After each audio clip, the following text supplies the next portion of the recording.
እንደምን ዋላችሁ ወገኖቼ፣ እንደምን አመሻችሁ። እንግዲህ ዛሬ የ11ኛውን ሰንበት ትምህርት ነው የምንመለከተው። የ11ኛው ሰንበት ትምህርት አርዕስቱ ከዚህ በላይ ምን ማድረግ እችል ነበር ብሎ እግዚአብሔር ይጠይቃል። እግዚአብሔር ስላደረገው ትልቅ ሥራ፣ እግዚአብሔር ጌታ ኢየሱስን መሥዋዕት እንዲሆን መስቀል ላይ እንዲሰቀል ከመፍቀድ በላይ ምን ማድረግ ይችል ነበር የሚል ጥያቄ አለ። በተመለከተ እንወያያለን። መጀመሪያ ጸሎት አድርገን እንጀምር። እግዚአብሔር አባታችን ስምህ ይባረክ፣ ስምህ ይባረክ። እንደገና አዲስ ዕድል ሰጥተህን ስለ አንተ መልካምነት፣ አንተ ስለሰራኸው ታላቅ ሥራ መሥዋዕትነት እያሰብን አንተ ምን ተጨማሪም ነገር ማድረግ ትችል ነበር በሚለው አርዕስት ላይ ስንወያይ ጌታ ሆይ ልባችን ዝቅ ብሎ መንፈሳችን ዝቅ ብሎ ከአንተ እንድንማር ትረዳን ዘንድ ፈቃድ ይሁን። የሚሰሙትም ወገኖች ሁሉ እንዲባረኩ እነሱም የበለጠ ሪሰርች አድርገው መጽሐፍ ቅዱስን አጥንተው አንተ ማን እንደሆንክ ሙሉ ለሙሉ ማየት የሚችሉበትን መንፈስ ታበዛላቸው ዘንድ ፈቃድ ይሁን። አንተ አስተምረን፣ በጌታ በኢየሱስ ስም አሜን። የዛሬው እንግዲህ አርዕስታችን መጀመሪያ እንዳልኩቱ ከዚህ በላይ ምን ማድረግ እችል ነበር ብሎ እግዚአብሔር ሲጠይቀን አንዳንድ ጥቅሶችን ከማንበብ በፊት በመጨረሻ ላይ ብዙ ጊዜ የምናገኘውን ኮንክሉዥን ላይ ያለውን ሐሳብ አንብቤ ወደ መታሰቢያ ቁጥር እሄዳለሁኝ። እንደዚህ ይላል፣ በእግዚአብሔር ምሪት ዙሪያ ግራ ያጋባን ነገር ሁሉ በሚመጣው ዓለም ግልጽ ይሆንልናል። ለመረዳት የሚከብዱ ነገሮች ማብራሪያ ያገኛሉ።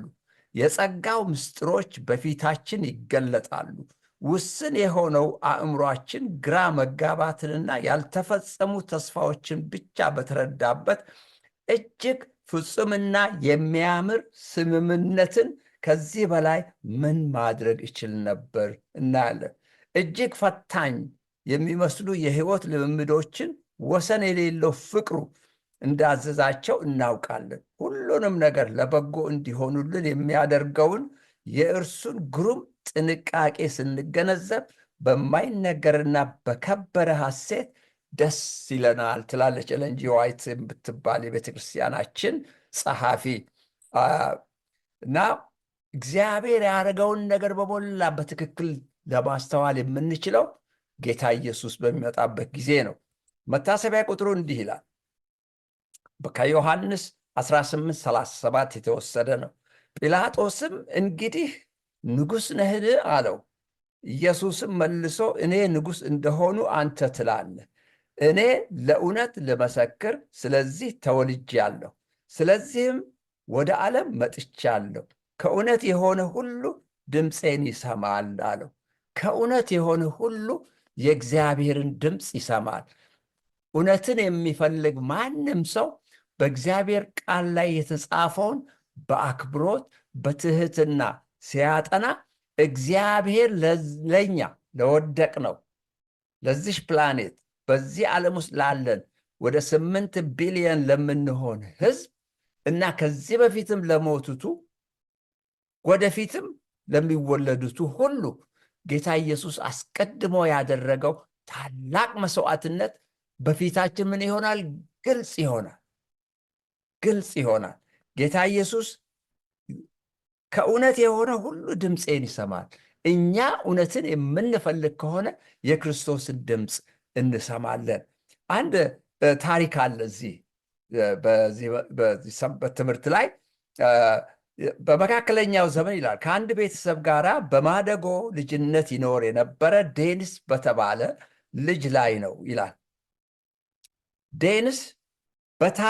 የዴኒስ ወላጆች በታመሙ ጊዜ የንጉሱ ወታደሮች ስለወሰዱትና ከዚያ በኋላ እንደገና ወላጆችን ሳያያቸው የአገሩን ንጉሥ አምርሮ ይጠላው ነበረ። ንጉሱ በሕይወት ያሉትን ከአስከፊው የተስቦ ወረርሽኝ ለማትረፍ ሲል እንደለያቸው የተረዳው በኋላ ነበር። ስለ ንጉሱ የተረዳው እውነት ዴኒስን ከሞላ ጎደል ዕድሜውን ሁሉ ይዞት ከነበረው ጥላቻ ነፃ አውጥቶታል። ንጉሡ ሁልጊዜ በማንኛውም ሁኔታ ነገሮችን ያደርግ የነበረው ለሕዝቡ ካለው ፍቅር የተነሳ ነው። ይሄ ምሳሌ ወዴት ነው የሚወስደን? ወደ እግዚአብሔር አብ፣ ወደ እግዚአብሔር ወልድ፣ ወደ እግዚአብሔር መንፈስ ቅዱስ። እግዚአብሔር አብ፣ እግዚአብሔር ወልድ፣ እግዚአብሔር መንፈስ ቅዱስ በዚህ ምድር ላይ እየሆነ ያለውን ነገር ሳያውቅ ቀርቶ አይደለም። ያውቃል። መከራውን፣ ጦርነቱን፣ ረሃቡን፣ ቸነፈሩን፣ በሽታውን ሁሉንም ያውቃል። በሚሆነው ነገር ሁሉ የእግዚአብሔር ልብ ልክ በመርፌ እንደሚወጋ በቢላዋ እንደሚወጋ ያመዋል። ነገር ግን አንድ ነገር አለ። ጠላት ሰይጣን ጠላታችን ነው። አዳምና ሔዋንን አታለው ይህችን ዓለም የሚገዛው ለጊዜያዊ ገዢ እሱ ነው።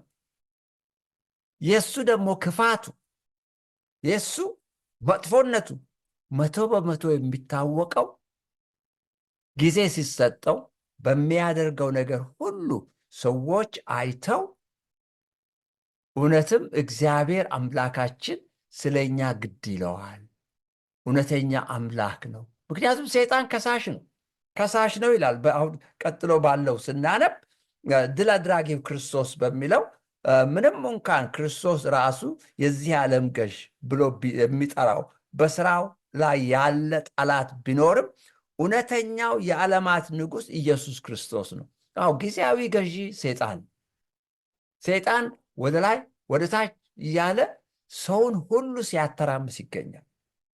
እንግዲህ መጽሐፍ ቅዱስን የምታነቡ የኢዮብን ታሪክ ታውቃላችሁ።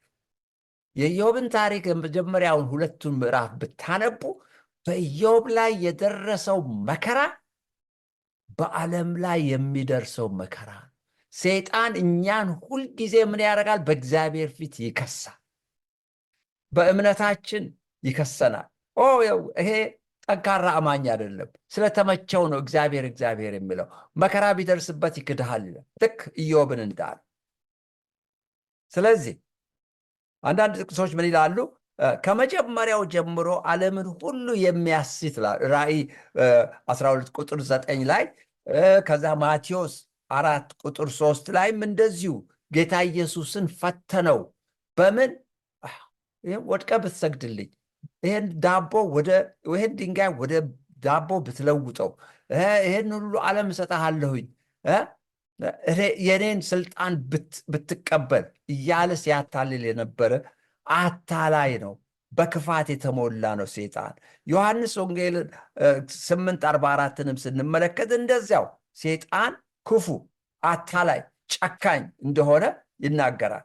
ከዚያ ደግሞ ሌላው በሰማይ እግዚአብሔርና ሕዝቡን የሚሳደብ ይላል፣ የሚከስ። ይሄ ራእይ ላይ 12 ላይ ሄጄ ባነብ ደስ ይለኛል። እሱን ልትፈቅዱልኝ። ራእይ 12 ላይ እንዲህ ይላል ቁጥር 10 ታላቅ ድምፅ በሰማይ ሰማሁ እንዲህ ሲል፣ አሁን የአምላካችን ማዳንና ኃይል መንግስትም የክርስቶስም ስልጣን ሆነ። ቀንና ሌሊትም በአምላካችን ፊት የሚከሳቸው የወንድሞቻችን ከሳሽ ተጥሏልና። ሰይጣን ከእግዚአብሔር ፊት ተጥሏል፣ ከእኛም ፊት ይጣላል። ጊዜ ግን አለው። እግዚአብሔር ሳያስብ፣ እግዚአብሔር ነገሮችን ሳያስተካክል እርምጃ አይወስድም። ሌላ ጥቅስ ላንብብ። በምዕራፍ 13 ራእይ ምዕራፍ 13 ቁጥር 6 ላይ እግዚአብሔርንም ለመሳደብ ስሙንና ማደሪያውንም በሰማይ የሚያድሩትን ሊሳደብ አፉን ከፈተ። ሰይጣንና የሰይጣን አገልጋዮች እግዚአብሔርን ከመሳደብ የእግዚአብሔርን ሕዝብ ከማጥቃት ወደኋላ አይሉ። ዘመዶቼ፣ ወገኖቼ አስቡ። ሰይጣን ተፈርዶበታል ስል ከዚህ በኋላ ንስሐ መግባት አይችል። እኔና እናንተ ግን ንስሐ መግባት ይችል። ሰይጣን ጌታ ኢየሱስን በዛ በመስቀል ላይ ከቸነከረ በኋላ ጌታ ኢየሱስ ሕይወቱን ከሰጠ በኋላ ከዚያን ጊዜ ጀምሮ ሰይጣን ወደ እግዚአብሔር መንግሥት መሄድ አይችልም። ምክንያቱም ታግዷል። በፊት የኢዮብን ታሪክ ስናነብ ወደ ሰማይ ወደ እግዚአብሔር መንግስት እየሄደ ይከስ ነበር። አሁን ሌላ ቦታም እንደዚሁ የሚከስበት ቦታ አለ። ዘካርያስን አውጥተን ብናነብ በብሉይ ኪዳን ውስጥ ነው የሚገኘው። ዘካርያስ ላይ እንደዚህ ይላል። ዘካርያስ ምዕራፍ 3 1 እና 2 እንዲህ ይላል፣ እርሱም ታላቁን ካህን ኢያሱን በእግዚአብሔር አምላክ ፊት ቆሞ አሳየኝ። ሰይጣንም ይከሰው ዘንድ በስተቀኙ ቆሞ ነበረ። እግዚአብሔርም ሰይጣንን ሰይጣን ሆይ እግዚአብሔር ይገስጽ፣ ኢየሩሳሌምን የመረጠ እግዚአብሔር ይገስጽ፣ በውኑ ይህ ከእሳት የተነጠቀ ትንታግ አይደለምን አለው። ተመልከቱ፣ ቀጥሎ ያለው ነው። ኢያሱም እድፋም ልብስ ለብሶ በመልአኩ ፊት ቆሞ ነበረ ይላል። እድፍ የሚያሳየው ኃጢአት ነው። ምንም እንኳን ኢያሱ ካህን ቢሆን በምሳሌነት የቀረበ ነው፣ ኃጢአተኛ ነው። ያ ኃጢአቱ ግን ምን ሆኗል? በጌታ በኢየሱስ ክርስቶስ ነፃ ሆኗል። ቀጥሎ ስታነቡት የምታነቡት ምንድን ነው? በዚሁ ምዕራፍ ዘካርያስ ምዕራፍ 3 ላይ ይህንን የቆሸሸውን ልብሱን አውልቁና ነጭ ልብስ አልብሱት ይላል። የማንን? የክርስቶስን። ወገኖቼ አድቬንቲስት ሁኑ፣ ፕሮቴስታንት ሁኑ፣ ካቶሊክ ሁኑ፣ ኦርቶዶክስ ሁኑ፣ እኔና እንዳንተን የሚያነጻን የሚያድነን ጌታ ኢየሱስ ነው። የጌታ የኢየሱስን ጽድቅ ነው። በስራችን የምናገኘው አንዳች ጽድቅ የለንም። አዎ የዳነ ሁሉ በክርስቶስ የዳነ ሁሉ መልካም ስራን ይሰራል። ግን መልካም ስራ በመስራት ግን መዳን እንደሌለ ልንረዳ ይገባል። አዳኝ ክርስቶስ ነው። ድል አድርጎልናል። ሰይጣን የተሸነፈ ጠላት ነው ያለን። ስለዚህ በምንም አይነት መንገድ በሰይጣንና በስራው ልንደነግጥ ልንፈራ አይገባንም። እግዚአብሔር ይባርካችሁ። ከዚህ ቀጥሎ ደግሞ ወንድሜ ኤልሳኤ ሽብሩ ጎረቤቴ ነው። እዚሁ አጠገቤ ትንሽ 3-4 ማይል ርቀት ላይ ነው ያለነው። ዶክተር መብራቱ ደግሞ ከአውስትራሊያ። እግዚአብሔር ይባርካችሁ ዛሬ አገልግሎት ለመስጠት በዚህ ስፍራ ስለተገኛችሁ። እሺ አሁን ደግሞ ወንድሜ ኤልሳኤ። ከዚህ የሚቀጥለው የትምህርታችን ርዕስ ጻድቅና የሚያጸድቅ በሚል ነው። ይሄንን ቀጥታ አማርኛውን ስንወስድ አንዳንድ ሚዲያ ስናይ ከተክሎችን ከማጽደቅ ተክለን እንደ መጽደቅና ፍሬ እንደማፍራት በቀጥታ የሚተረጉሙ አሉ። ያ ትንሽ ወደ ስህተት የሚወስድ ይመስለናል። ወደ እንግሊዝኛው ስንመጣ ግን ጀስት ኤንድ ጀስቲፋየር የሚለውን ጀስቲስ ኤንድ ጀስቲፋየር በሚለው ስንጠቀም ግን ትክክለኛ የመጽሐፍ ቅዱስን መልእክት ግልጽ ሊያደርግልን ይችላል እና ጽድቅ ወይም ኃጢአትን በማስወገድ በኃጢአት ስፍራ በክፋት ቦታ ተንኮል በተሰራበት ቦታ ያ ተንኮል ለዘላለም እንዳይኖር የማጥፋትና ንጹህ የማድረግ አገልግሎት ነው የሚያስተምረን እና ኢየሱስ ክርስቶስ በዚህ ቦታ የተናገረውን ከዚህ ስናነብ ሁል ጊዜ የክርስቶስ ስራ የዲያብሎስን ስራ ይሽራል ይላል። ምክንያቱም ዲያብሎስ ከጥንት ጀምሮ ተቃዋሚ እንደሆነ የወንድሞች ከሳሽ እንደሆነ መጽሐፍ ቅዱስ በግልጽ ያስተምራል። ምክንያቱም እግዚአብሔር ባስቀመጠው ስፍራ ሳይሆን ከዚያ በላይ ከፍ ራሱን ለማድረግ በማሰቡ በልቡ ባደረበት በክፋትና በተንኮል በእግዚአብሔር ላይ ተነሳ። በሰማይ ጦርነት እንዲካሄድ ተደረገ። የእግዚአብሔር መልአክ ተዋግተው ጣሉት። ከዚያም ጊዜ ጀምሮ በምድር ላይ እስከ ዛሬ ድረስ ሳይቋረጥ ክፋትን ተንኮልን በመስራት ይታወቃል። የወንድሞች ከሳሽ ነው። በተለየ ሁኔታ ደግሞ የኢየሱስ ክርስቶስ ምስክር ከሆኑት እና የእግዚአብሔርን ትእዛዛትን ከሚጠብቁ በእምነት ማለት ነው ከሚጠብቁ በእነሱ አገልጋዮች ላይ ከፍተኛ ጥላቻ አለው። ይህንን ጥላቻ ለማስወገድ ኢየሱስ ክርስቶስ አስቀድሞ በሞት ላይ ስልጣንን ይዞ ሞት ሆይ መውጊያ የት አለ ብሎ ሲነሳ ወይም ድል ሲያደርግ በስውር ይሰራ የነበረው የሰይጣን ሴራ፣ ክፋት፣ ተንኮል ግልጽ ሆነ። በምድር ብቻ ሳይሆን ባልወደቁ ዓለማት በሰማይም ቢሆን የሰይጣን ወይም የዲያብሎስ የሉሲፈር ክፋትና ተንኮል ለዓለማት ለዩኒቨርስ ሁሉ ግልጽ ሆኗል። ኢየሱስ ክርስቶስ ሞትን ለአንድና ለመጨረሻ ድል ሲያደርግ ይህ ድል ደግሞ በቀጥታ ለኛ ለልጆቹ ተሰጠን።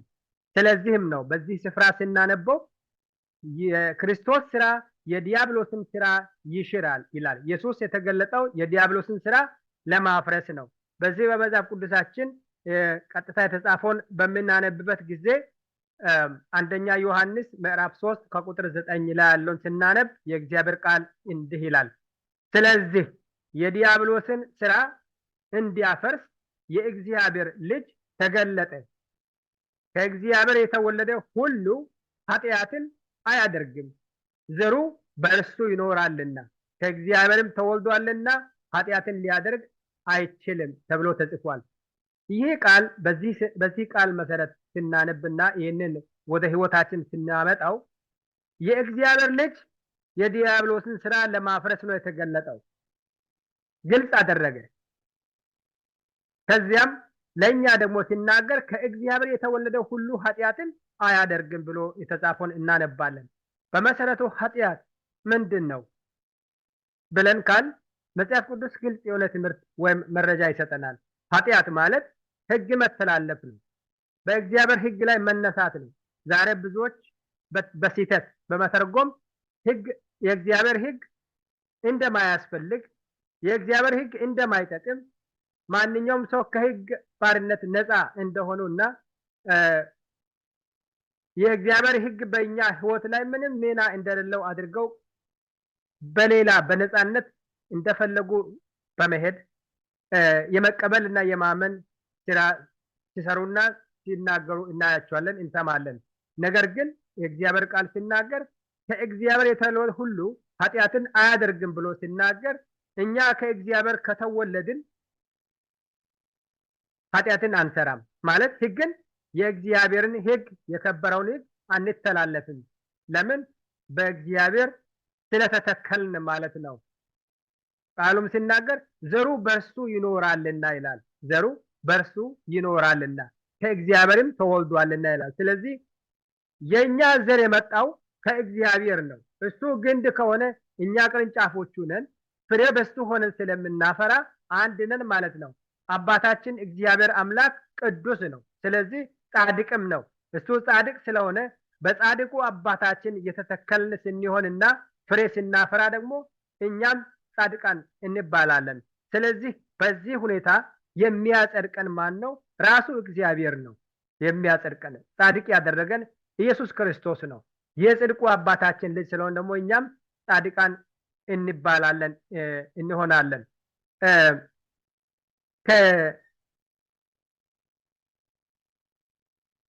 ከዚህም ጋር ተያይዞ የምናነበውን አንደኛ ዮሐንስ 3:9 ላይ ስናይ በሞት ላይ ስልጣን ያለውን የዲያብሎስን ለመሻር ነው ይላል። ዕብራውያን 2:14 ላይ ሲናገር የእግዚአብሔር ቃል ተመሳሳይ ሐሳብን ይሰጣል። በዚህ ቦታ ኢየሱስ ክርስቶስ እስከሚሰቀልበት ጊዜ ድረስ ነው ሉሲፈር ወይም ከሳሽ ከሰማይ ከወደቀበት ጊዜ አንስቶ የሚያደርጋቸውን ተግባራትን በስውር ግልጽ ባልሆነ መንገድ ብዙዎችን በማሳት ተንኮልን ይሰራ ነበር። ነገር ግን ክርስቶስ ሲገደል ነው ሁሉ ሰማይም ምድርም ምን ያህል ሉሲፈር ምን ያህል ክፉ እንደሆነ የክፋት አባት እንደሆነ ተረዱ እና ኢየሱስ ክርስቶስ ሲሰቀልና በሞት ላይ ድል ሲያደርግ ለዓለማት ሁሉ ግልጽ ሆነ ማለት ነው። በዚህም ጊዜ ነው የሰይጣን መንግስት በሮሜ 3:23-26 ያለውን በመናነብበት ጊዜ ተደመሰሰ ማለት ነው። እኛ በክርስቶስ ስንሆን ይሄንን ኃጢአት ሳናደርግ በክርስቶስ በድል እንሄዳለን ማለት ነው። ዕብራውያን 2:14 ላይ ስናነብ እንግዲህ ልጆቹ በስጋና በደም ስለሚካፈሉ እርሱ ደግሞ በሞት ላይ ስልጣን ያለውን በሞት እንዲሽር ይኸውም ዲያብሎስ ነው። በሕይወታቸውም ሁሉ ስለ ሞት ፍርሃት በባርነት ይታሰሩ የነበሩት ሁሉ ነፃ እንዲያወጣ በስጋና በደም ሁሉ ተካፈለ የሚል ቃል እናነባለን። እንግዲህ ኢየሱስ ክርስቶስ ሲዋጀን የሰይጣንን ከሰይጣን እስራትና ከባርነት ከኃጢአት ባርነት ነፃ ሲያወጣን ጻድቅ ሲያደርገን በስጋው በደሙ ደሙን ሲያፈስ በሞቱ ነበር እኛን ሕያዋን ያደረገን። ሰው ለአንድ ሰው ሊሞት ይችላል ምናልባት፣ ነገር ግን ያም ጥቂት ሰው ሊሆን ይችላል። ለምን? እጅግ ከወደደም ያውም እጅግ የሚያፈቅረውና የሚወደው ከሆነ ለሌላ ሰው ሊሞትለት ይችላል። ኢየሱስ ክርስቶስ ግን እኛን የወደደን አስቀድሞ ራሱ ኃጢአተኞች ሆነን ሳለን ነው። በኃጢአታችን ሆነን ኃጢአተኞች ሆነን ጠላቶቹ ሆነን ሳለን ከታላቁ ፍቅሩ የተነሳ ከእግዚአብሔር ዘንድ ወደኛ መጥቶ ለጠላቶቹ ለኛ ስል ራሱን መስዋዕት አደረገ። ይህ ነው ታላቁ ፍቅር ድንቅ የሆነውን። በዚያ ነበረ እኛ ዛሬ ከጠላትነት ወደ ልጅነት እንድንሻገር በኢየሱስ ክርስቶስ የመጣ ነው። ሐዋርያ ሥራ 13:10 ላይ ያለውን ስናነብ ሐዋርያው ቅዱስ ጳውሎስ በአንድ ጊዜ ወንጌል ሲያገለግል በክፉ መንፈስ የሚሰራ አንድ ሰው ነበረ። ራሱን እንደ አንድ አገልጋይ አድርጎ እዚያው አካባቢ እጅግ በክፋትና በተንኮል ወይም ደግሞ በተለያዩ ሰይጣናት አሰራር ያታልል ነበረ። አታላይ ሰው ነበረ፣ አስመሳይ ነበረ። ለዚያ ሰው ሲናገር እንዲህ አለ። ሐዋርያ ሥራ 13:10 ላይ ስናነብ አንተ ተንኮል ሁሉ ክፋትም ሁሉ የመላበት የዲያብሎስ ልጅ የጽድቅም ሁሉ ጠላት የቀናውን የጌታን መንገድ ከማጣመም አታርፍምን ብሎ የተናገረውን እናነባለን። ከዚህ ደግሞ የምንማረው የዲያብሎስ ልጅ የጽድቅም ሁሉ ጠላት ነው ማለት ነው። የጽድቅ ሁሉ ጠላት ነው። ለዚህም ነው የቀናውን የእግዚአብሔርን መንገድ ለማጣመም ሳያርፍ ተግቶ የሚሰራ እንደሆነ ነው የሚያሳየን። በዚህን ጊዜ የእግዚአብሔር ቃል ሲናገር ያ ኢየሱስ ክርስቶስ የተገለጠበት ዋናና ትልቁ ዓላማው የጽድቅ ጠላት የሆነውን ሉሲፈር ስራን ለመሻርና ለማስወገድ እኛን ደግሞ በስጋው በደሙ አንድ በማድረግ ከኃጢአት ነፃ ሆነን በአርነት እንድንኖር ነው እግዚአብሔር የመረጠን። በዚህ ነው የሚያጸድቀን። ሮሜ 3:23-26 ያለውን የእግዚአብሔርን ቃል ስናነብ ሁሉ ኃጢአት ሰርቷልና ይላል፣ የእግዚአብሔርም ክብር ጎድሏቸዋል። በኢየሱስ ክርስቶስም በሆነው ቤዛነት በኩል እንዲያውም በጸጋው ይጸድቃሉ። እርሱንም እግዚአብሔር በእምነት የሚገኝ በደሙም የሆነ ማስተስረያ አድርጎ አቆመው። ይህም በፊት የተደረገውን ኃጢአት በእግዚአብሔር ችሎታ ስለመተው ጽድቁን ያሳይ ዘንድ ነው። ራሱም ጻድቅ እንዲሆን በኢየሱስም የሚያምነውን እንዲያጸድቅ አሁን በዚህ ዘመን ጽድቁን ያሳይ ዘንድ ነው የሚል ቃል እናነባለን። በተለይ ቁጥር 26 ላይ ከዚህ መልእክት ጋር እጅግ ተቀራራቢ የሆነው ትልቁ መልእክቱ ምንድነው? ራሱም ጻድቅ እንዲሆን በኢየሱስም የሚያምነውን እንዲያጸድቅ አሁን በዚህ ዘመን ጽድቁን ያሳይ ዘንድ ነው ይላል። በዚህ ዘመን ባለንበት ዘመን እኛም ጻድቅ እንድንሆን ያጸደቀን ኢየሱስ ክርስቶስ ነው። በሱ ጽድቅ ስራን በመስራት ከኃጢአት አርነት ነፃ ሆነን ከኃጢአት ባርነት ነፃ ወጥተን በነፃነት እንድንኖር ነው እግዚአብሔር የመረጠን። የሚቀጥለውን ክፍል በምናይ ጊዜ ስለ የወዳጄ ቅኔ የሚለውን እናነባለን። ይህ ስፍራ ደግሞ በታላቁ ተጋድሎ ውስጥም ቢሆን በአስጨናቂ መንገድ እግዚአብሔር ፍቅሩንና ጽድቁን አሳይቷል። ሆኖም አንዳንዶች አምላክ ክፋትን ለመከላከል እንዲሁም ለማስወገድ ካደረገው የበለጠ ማድረግ አልነበረበትምን ብለው ይጠይቃሉ ይላል። ይሄ ቅድም ከተጠቀሰው ከዋናው ርዕስ ጋር ቁልፍ የሆነ ሐሳብ ያለበት ነው እና በዚህ ቦታ ትክክለኛውን ወደ ዋናው ሐሳብ ወርደን ስንመለከተው ምን ያህል እግዚአብሔር አምላክ ሰዎችን ወይም ህዝቡን ለማዳን ምን ያህል መስዋዕትነትን እንደከፈለ ሰው ከሚገምተውና ከሚያስበው በላይ እግዚአብሔር የተቸገረበት እንደሆነ የሚያመላክት ሁለት ቦታዎች አሉ። እግዚአብሔር አምላክ በአስደናቂ መንገድ ሰብአዊን ዘር ለማዳን የከፈለውን ወሰን የሌለውን ፍቅርን እያስተማረ ነው ይህ ቦታ። ሌላው እግዚአብሔር በእርሱና በሰዎች መካከል ያለው የፍቅር ግንኙነት በከፍተኛ ሁኔታ ለማሳደግ የምርጫ ነፃነትን በማክበር የሚበጀውን እንዳደረገ እናያለን ማለት ነው። በዚህ ቦታ ሁለት ትልቅ ሐሳብ ምንድነው? አንደኛ እግዚአብሔር አምላክ ህዝቡን ለማዳን የሚገባውን ሁሉ ከሚገባንም በላይ ካደረገ በኋላ እንደገናም ስለኛ ተጨንቆ በመጨነቅ ሲናገር ነው የምናስተውለው እዚህ ቦታ።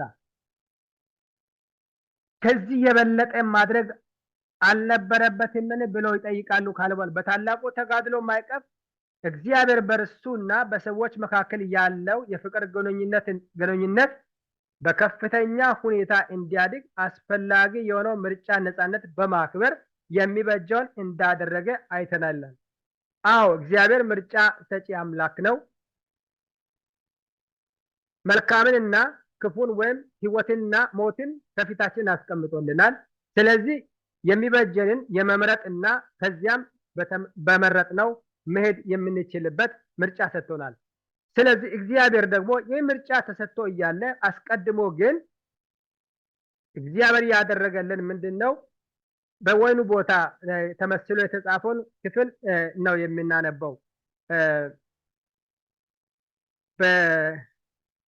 በኢሳይያስ 1:8 የተጻፈውን ቃል አብረን ብናነብና ከዚያም በኋላ ወደ የሚቀጥለው እንገባለን። ኢሳይያስ 5 ላይ መጀመሪያ በኢሳይያስ ምዕራፍ 5 ቁጥር 1-4 ያለውን ስናነብ እንዲህ ይላል እግዚአብሔር ቃል።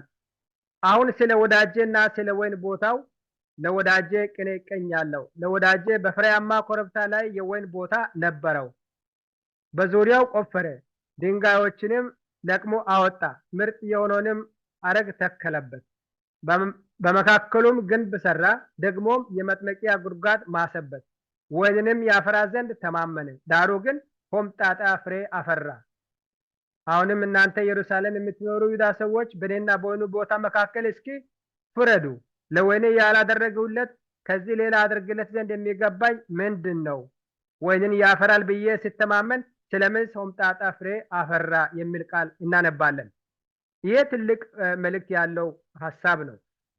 ይህ የወይኑ ፍሬ ቦታ የእግዚአብሔር ሕዝብ እንደሆነ ነው የሚያሳየው። እግዚአብሔር ሕዝቡን ለማዳን ማድረግ ከሚገባው በላይ ነው ያደረገው ማለት ነው። ለማዳን አስፈላጊ ፍሬ እንዲሰጥ በሚል እንዲህ ባደርግ መልካም ፍሬ ይሰጣል ብሎ እግዚአብሔር በራሱ ጥበብና በራሱ ማስተዋል አስቦ የነበረውን ሁሉን አድርጓል። አንዳችም አላጎደለም፣ አንድም አልጎደለም። ከዚያ በኋላ ያ ደግሞ ወይኑ ተገቢ የሆነውን ፍሬ ሳይሆን ሆምጣጣ ፍሬ እንዳፈራ እግዚአብሔርን እንዳሳዘነ በዚያ በወይኑ ቦታ ወይም በሕዝቦቹ ተመስሎ የተጻፈውን እናነባለን። እግዚአብሔር ምን ያህል እንደተጨነቀ አንድ የተረዳሁት በዚህ ቦታ በመጀመሪያ ክርስቶስ እግዚአብሔር አምላክ ሲናገር ለወይኑ ቦታ የተደረገው አገልግሎትና መስዋዕትነት ለወይኑ ፍሬያማነት በቂ ከበቂም በላይ ነበር። ግን ሆምጣጣ ስላፈራ የተናገረውን ቃል ነው። አሁንም ይላል እናንተ ኢየሩሳሌም የምትኖሩ ይሁዳ ሰዎች በእኔና በወይኑ ቦታ መካከል እስኪ ፍረዱ ይላል። በዚህ ቦታ እትፍረዱ። ምን አጥፍቼ ነው? ምን ማድረግ ሲገባኝ ነው ያላደረኩት ብሎ አምላክ ዝቅ ብሎ በሰዎች ደረጃ በሰዎች ማስተዋል ደረጃ በእነሱ ጥበብ ወይም በእነሱ አንደርስታንዲንግ መሰረት ራሱን ዝቅ አድርጎ እስትፍረዱ ብሎ ሰዎችን ለፍርድ ሲጠይቅ ያ እኔ የተረዳሁት በዚህ ምን ያህል እግዚአብሔር አስፈላጊውን ሁሉ ካደረገን በኋላ ተጨማሪ ሌላ የሚጠቅማቸውና ሊያድናቸው የሚችልበት ጥሩና መልካም ፍሬ ማፍራት የሚችሉበት መልካም አማራጭ ይኖር ይሆን በሚል እንደ ሰው ሲጠይቅ እናያለን። ራሱን በዚህም ለማዳን ዝቅ አድርጎ ሲናገር እናያለን። ቀጥሎ ደግሞ ለወይኔ ያላደረግሁለት ከዚህ ሌላ አድርግለት ዘንድ የሚገባኝ ምንድን ነው ብሎ ሲጠይቅም ምንድን ነው እስቲ ንገሩኝ ብሎ አሁንም ልክ እንደማማከር ራሱን ዝቅ አድርጎ ወይም ከህዝቡ ጋር ልነጋገር ልወያይ እንደሚፈልግ ነው የምንመለከተው። ይሄ ደግሞ ለራሳችን ወደኛ መልስ አርገን ስንመለከተው እግዚአብሔር ለእያንዳንዳችን ያደረገልን መልካም ስራ ከበቂ በላይ የሆነ ነው። ለህይወታችን፣ ለነፍሳችን፣ ለስጋችን፣ ለኑሯችን፣ ለሁሉም ነገር ለመንፈሳዊ ህይወታችን በቂ የሆነውን ሰጥቶናል። አንደኛ ከዘላለም ሞት ወደ ዘላለም ህይወት ነው ያሻገረን። ከዚያም ደግሞ ኃጢአተኞች ሆነን ሳለን በፍቅሩ ወደደን፣ ራሱን መስዋዕት አደረገን። ከመስዋዕት ካደረገ በኋላ ኢየሱስ ክርስቶስ ዛሬ እንደ ጻድቅ ሆነን እንድናገለግለው መረጠን ማለት ነው። በዚህ ህይወት እግዚአብሔርን እንድናገለግል ነው የተደረገልን። ስለዚህ እኛም ይህንን ትምህርት ስናስብ እግዚአብሔር ምን ያህል ውለታ የከፈለ አምላክ እንደሆነ እንድንረዳው እግዚአብሔር ያስተምረናል። ተባረኩ። ወንድም ኤልሳዕ አሁን በኢሳይያስ 5 ላይ ያለውን ጥሩ አድርጎ አቅርቦታል። ክርስቶስ በዛ ላይ አሁን ቢልድ ያደርጋል፣ በዛ ላይ ይቀጥላል። በዛ በኢሳይያስ 5 ላይ በተሰጠው ምሳሌ እንደገና በማቴዎስ ምዕራፍ 21 ላይ እግዚአብሔር ማድረግ የሚገባው ያላደረገው ነገር ምን አለ? ምን የቀረ ነገር አለ ሊያደርግ የሚገባና ያላደረገ የሚለውን ነው ለማብራራት በማቴዎስ ምዕራፍ 21 ላይ ሌላ ምሳሌ የሚጠቀመው። መደረግ ያለበትን ሁሉ እግዚአብሔር አድርጓል፣ እያደረገም ነው የሚለውን ነው ለመግለጽ። ምክንያቱም ከዚህ በፊት እንዳየነው ቀደም ወንድማችን ሙልጌታ እንደገለጸው ክርስቶስ ወደዚህ ምድር የመጣው የዲያብሎስን ስራ ለማፍረስ ነው። ከነኛ ውስጥ አንዱ ስም ማጥፋት ነው። ስላንደር ስም ማጥፋት ነው። የእግዚአብሔርን ስም ማጥፋት ነበር። ስሙን በማጥፋት ነው፣ በማታለል ነው አንድ ሶስተኛውን መልአክ ይዞ የመጣው እና እዚህ ምድርም ስም ማጥፋት ነው የተያዘው። ስለዚህ ያንን የእግዚአብሔርን ስም ማስተካከልና ማጣራት ትክክለኛውን ሊመሰክር እንደመጣ ነው። ከስራዎቹ አንዱ ስለ እግዚአብሔር መመስከር ነው የክርስቶስ ስራ። ማንነቱን፣ አፍቃሪ መሆኑን፣ ትዕግስተኛ መሆኑን፣ ምህረቱ የበዛ መሆኑን እኛ በምናስበው ሳይሆን ወይም ሰይጣን በሚለው መንገድ ሳይሆን እግዚአብሔር የተለየ ማንነቱን የሚያስረዳ እንደሆነ ነው። ክርስቶስ ከመጣባቸው ነገሮች አንዱ እሱ ነው። ምዕራፍ 21 ላይ ማቴዎስ 21 ቁጥር 33 ላይ ይህንኑ ሐሳብ ለመግለጽ ነው የሚሞክረው ለአይሁዶች ለፈሪሳውያን። ቁጥር 33 ላይ ሌላ ምሳሌ ስሙ አላቸው። የወይን አትክልት የተከለ ባለቤት ሰው ነበረ። ቅጥርም ቀጠረለት፣ መጥመቂያም ማሰለት፣ ግንብም ሰራና ለገበሬዎች አከራይቶ ወደ ሌላ አገር ሄደ። የሚያፈራበትም ጊዜ ሲቀርብ ፍሬውን ሊቀበሉ ባሮቹን ወደ ገበሬዎች ላከ ይላል። ይሄ ከኢሳይያስ ምዕራፍ 5 ላይ ወንድማችን ያነበበው ነው ሪሊ እና ልክ ተመሳሳይ ነው።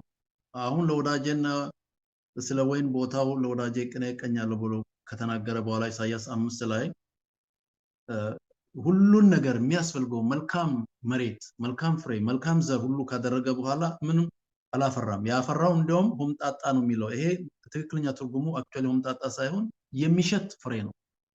የሚሸት በኤዥያ ውስጥ ዱሪያን የሚባል በጣም የሚሸት ነገር ግን በጣም የሚጣፍጥ ሲበሉት ይጣፍጣል፣ ግን ቤት ውስጥ መብላት አይቻልም። እሱ ውጪ ነው። ምክንያቱም ቤቱን በጣም ነው የሚያበላሸው። በጣም የሚሸት እና እዚህ የሚሸት ነው የሚለው ለመቅረብም አይቻልም ወደዛ። እዚህ ላይ የሚናገረው ክርስቶስ ጭራሽ ወደ እናንተ ሊቀርብም አይቻልም፣ መቅረብም አይቻልም። ከዛ ቁጥር 4 ላይ በኔና በወይኑ ቦታዬ መካከል እስኪ ፍረዱ ነው የሚለው። እስኪ ፍረዱ። ለወይነ ያላደረኩለት ከዚህ ሌላ አደርግለት ዘንድ የሚገባኝ ምንድነው? እስኪ እንወቃቀስ፣ እንነጋገር። ምንድነው ያላደረኩት? ያንን ነው ክርስቶስ እንደገና መጥቶ ለወይን የሚገባውን ቦታ አደረኩ ይላል ምዕራፍ 21 ላይ ማቴዎስ ላይ። ከዛ በኋላ ጊዜው ሲደርስ የመከሩ ጊዜ ሲደርስ ሰዎች ላኩኝ። ምን አደረጉ ነው የሚለው። ቀጥላችሁ ስታነቡ ጊዜ ሲኖራችሁ አንብቡ። የላኳቸውን ደበደቡ፣ ገደሉ ነው። እንደገና ሁለተኛ ጊዜም ላኩኝ፣ ደበደቡ፣ ገደሉ። አሁን በመጨረሻ ጊዜ ልጄን ያከብሩ ይሆናል ብዬ ልጄን ላኩኝ ይላል። ከዛ በኋላ እንዲያውም ወራሹ መጣ ብሎ ይዘው ገደሉት ነው የሚለው። ይሄ እየተናገረ ያለው ነቢያትን እነኚህ እግዚአብሔር የላካቸው ባለወይኑ የላካቸው ነቢያት እንደነበሩ እነሱን አይሁዶች ሲገሉ እንደነበረ ከዛ በኋላ በመጨረሻ ልጁ ክርስቶስን ላከ፣ ክርስቶስንም እንደገደሉ እና ምን ሊያደርጉ እንዳሰቡ ያንን እየነገራቸው ነው። ከዛ በኋላ ቁጥር 40 ላይ እንግዲህ የወይኑ አትክልት ጌታ በሚመጣ ጊዜ በእነዚህ ገበሬዎች ምን ያደርግባቸው? ምን ያደርጋል? ሁሉን ነገር አደረገ፣ ግን መጨረሻው ይሄ ነው። ከዛ በኋላ ፈሪሳውያን የመለሱት መልስ እነርሱም ክፉዎችን በክፉ ያጠፋቸዋል፣ የወይኑንም አትክልት ፍሬውን በየጊዜው ለሚያስረክቡ ለሌሎች ገበሬዎች ይሰጣል አሉት።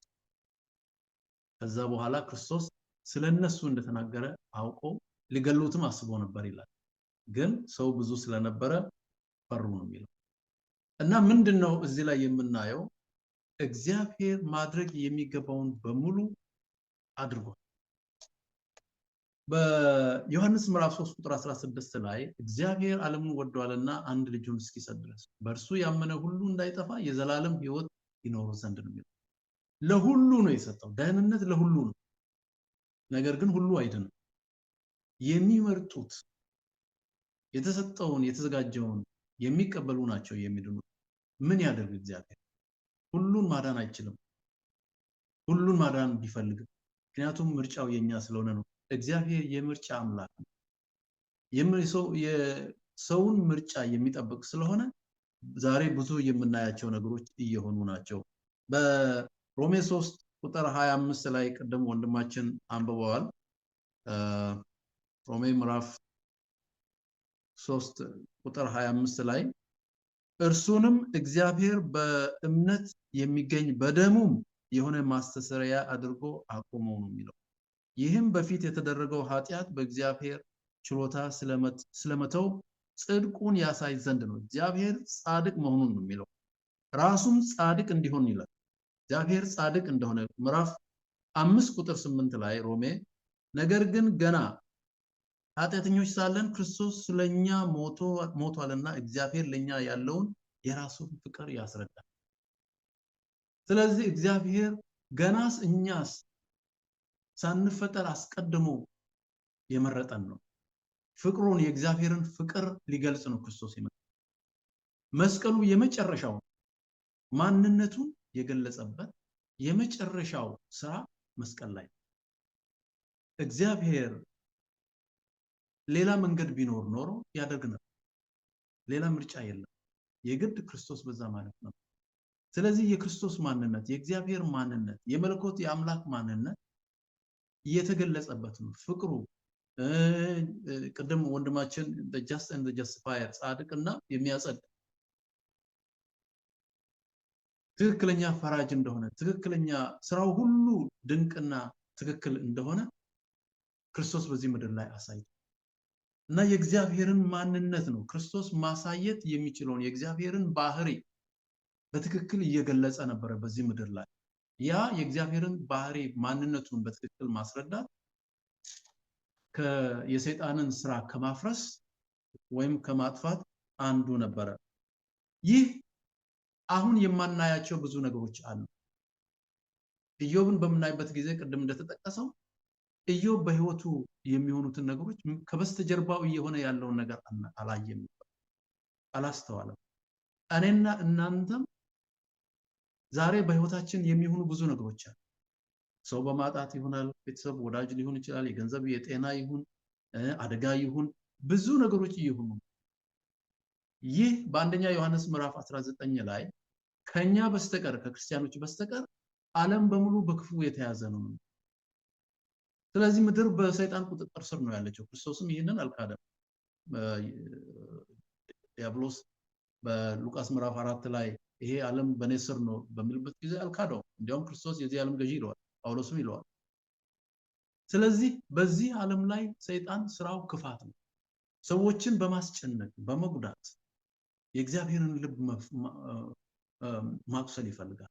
ሁለተኛ ሰዎች ላይ ብዙ ነገር በማድረግ ሰዎች በእግዚአብሔር ላይ እንዲያማርሩ ያደርጋል። ስለዚህ ይህ የሰይጣን ስራ ግልጽ ሊሆን የሚችለው መጨረሻ ላይ። አሁን ግን አናስተውለውም። ከበስተጀርባችን የሚሆነው ልክ ኢዮብ እንዳላስተዋለው እኛ አሁን በኢዮብ ታሪክ ስለተጻፈ እናስተውላለን። ኢዮብ ግን ያ ስላልነበረው አያውቅም ነበር። ነገር ግን ኢዮብ አንድ ያስተዋለው ነገር አለ። ሄደን በኢዮብ ምዕራፍ 19 ላይ ቁጥር 25 ኢዮብ 19 ቁጥር 25 ላይ እንዲህ ይላል፣ እኔ ግን የሚበጀኝን ሕያው እንደሆነ በመጨረሻም ዘመን በምድር ላይ እንዲቆም ይህ ቁርበቴም ከጠፋ በኋላ በዚያን ጊዜ ከስጋዬ ተለይቼ እግዚአብሔርን እንዳይ አውቃለሁ። እኔ ራሴ አየዋለሁ፣ ዓይኖችም ይመለከቱታል፣ ከኔም ሌላ አይደለም። ልቤ በመናፈቅ ዝሏልና ይላል። ልቤ ይናፍቃል ነው እንግሊዝኛው የሚለው፣ ዝሏል የሚለው የለም እዛ ላይ። እና ምንድነው ኢዮብ ዋናው ነገር ምንድነው? እግዚአብሔር ታማኝ እንደሆነ አስተውሎ። ይሄ በህይወቱ የሆነው ነገር ለምን እንደሆነ አልገባውም፣ ግን አንድ የገባው ነገር አለ። እግዚአብሔር ታማኝ ነው፣ እንደገና ዳግም ይመጣል። ይሄ ሁሉ ያልፋል። አይኖቹ ፎከስ የሆኑት ዳግም ምጽአቱ ላይ፣ የክርስቶስ ምጽአት ላይ አይኖች ታያዋለች ነው የሚለው። ይሄ ያልፋል፣ ይሄ ስጋ ያልፋል ነው የሚለው። ያኔ ግን ታያዋለች አይን። አብርሃምም እንደዚሁ ነው፣ ምጽአቱን እየጠበቀ ነው በእምነት የተመላለሰው። የድሮ ጊዜ የብሉይ ኪዳን ሰዎች የክርስቶስን ዳግም ምጽአት ይጠባበቁ። ስለዚህ የባናስተውልም አብርሃም ራሱ ብዙ አላስተውል፣ ልጁ ራሱ ስጥ በሚባልበት ጊዜ እንዴት አያስተውልም? ከበስተጀርባ ያለው እግዚአብሔር ትልቅ ነው፣ ስራው ድንቅ ነው። እኛ ልምትድ ነን፣ አእምሯችን ልምትድ ነው፣ ሁሉን ልናስተውል አንችልም። ብዙ የምነግራችሁ ነገር አለ ነው ያለው ለደቀ መዛሙርት ክርስቶስ፣ ግን ልትሸከሙት አትችሉም ያለው። ጊዜው ሲደርስ ግን ይገለጽላችኋል። ለኛም እንደዚህ ነው። ወደ ሰማይ በምንሄድበት ክርስቶስ በሚመጣበት ጊዜ ሙሉ የዲያብሎስ ስራው ግልጽ ይሆናል። መጽሐፍቶች ሁሉ ይከፈታሉ። ያን ቁጭ ብለን እናያለን። በዛን ጊዜ የምንናገረው ነገር አለ። ራእይ ምዕራፍ 15 ላይ በራእይ ምዕራፍ 15 ላይ ከቁጥር 3 ሁሉን የምትገዛ ጌታ አምላክ ሆይ ስራህ ታላቅና ድንቅ ነው። የእግዚአብሔር ንጉሥ ሆይ መንገድህ ጽድቅና እውነተኛ ነው።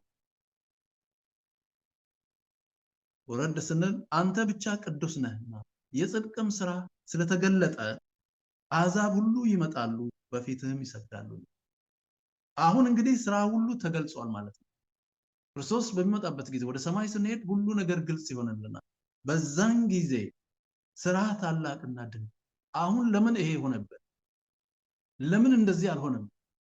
ይሄ እኮ እንደዚህ የሆነው እንደዚህ ስለሆነ ነው የምንለው ነገር ሁሉ በዛን ጊዜ ግልጽ ሲሆን ምንድነው? አሁን ያለን አእምሮ ይለወጥ። ስራ ታላቅና ድንቅ ነው ይላል። በራእይ 19 ላይ እንደዚህ ይላል፣ ሃሌሉያ በዝሙቷ ምድርን ያጠፋችቱን ታላቂቱን ጋለሞታ ስለፈረደባት የባሪያዎቹንም ደም ከእጇ ስለተቀበለ ፍርዶቹ እውነትና ጻድቅ ናቸውና ነው የሚለው። ፍርዶቹ እውነትና ጻድቅ ናቸው ነው የሚለው። አንደኛ ቆሮንቶስ ምዕራፍ 4 ላይ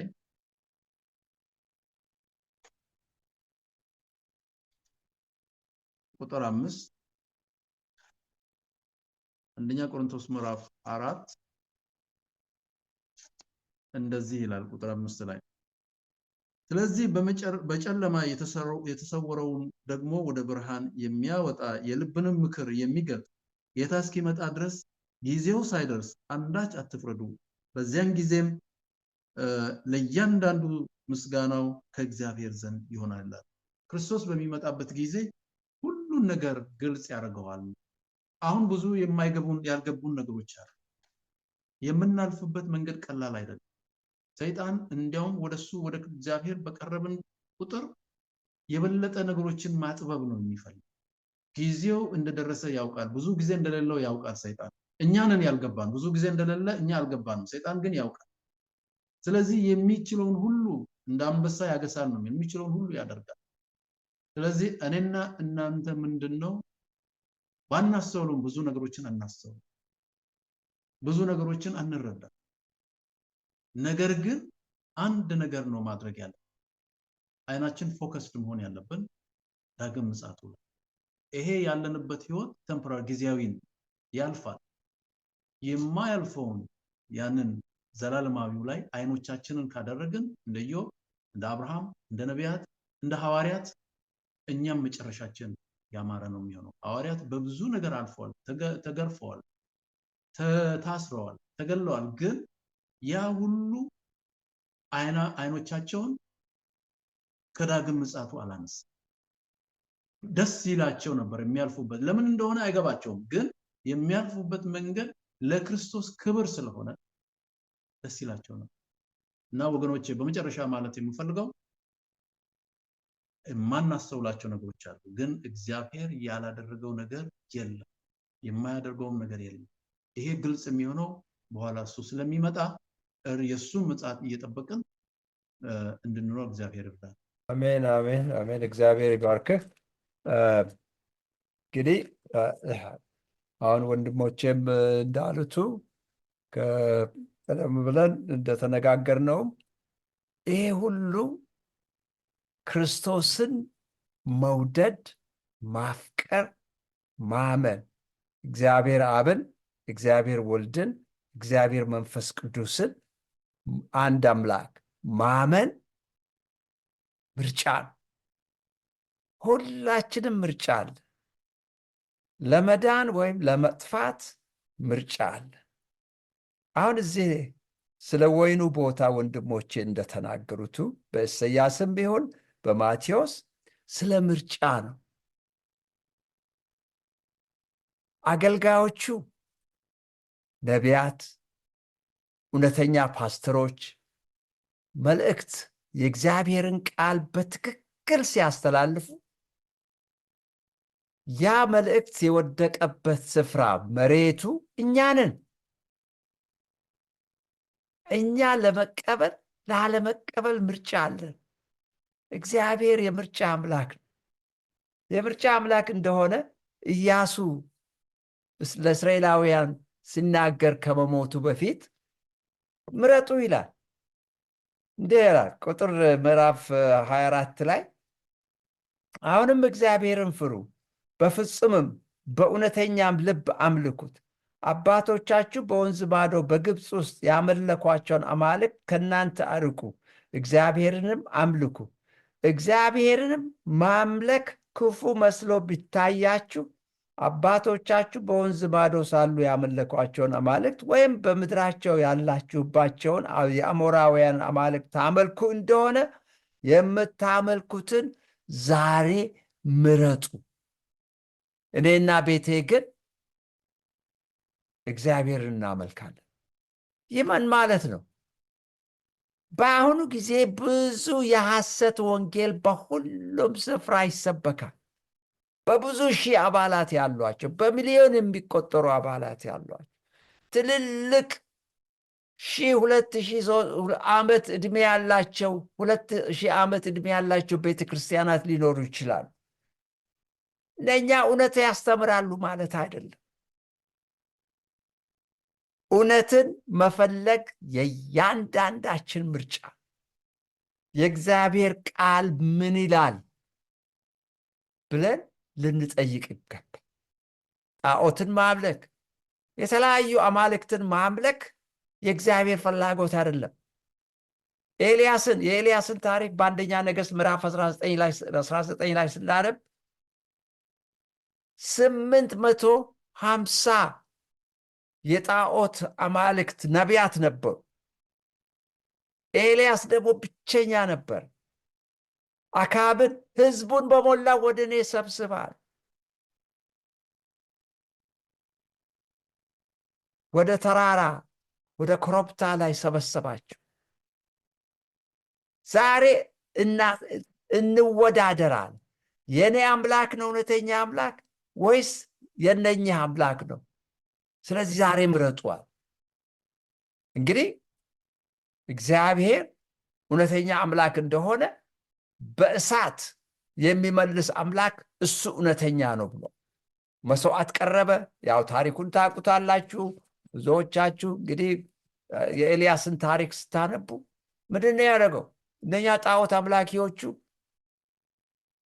እሳት ብቻ አላነደዱም እንጂ ስጋውን አረዱ፣ ረበረቡ፣ እንጨቱን እዛ ስጋውን ደረደሩ፣ ጸለዩ፣ ራሳቸውን ቆረጡ። ምንም ነገር አልሆነም።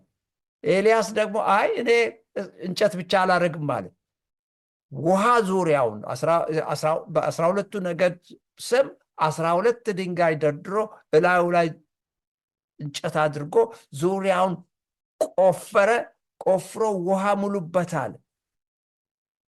ከዛ ምን አረገ? ስጋውን በሬውን አረደ፣ ዛረበረበ። ምን አለ? እግዚአብሔር ሆይ እኔ አገልጋይህ ነኝ፣ አሁን አንተ መልስ። ይህ ህዝብ አንተ አምላክ እንደሆንክ ወይ እንዳልሆንክ ማወቅ ይፈልጋል። ስለዚህ ራስህን አሳያለሁ። ምን አረገ? ሞልጭ አድርጎ ስጋውንም እንጨቱንም ምኑንም እሳት በላው ይላል።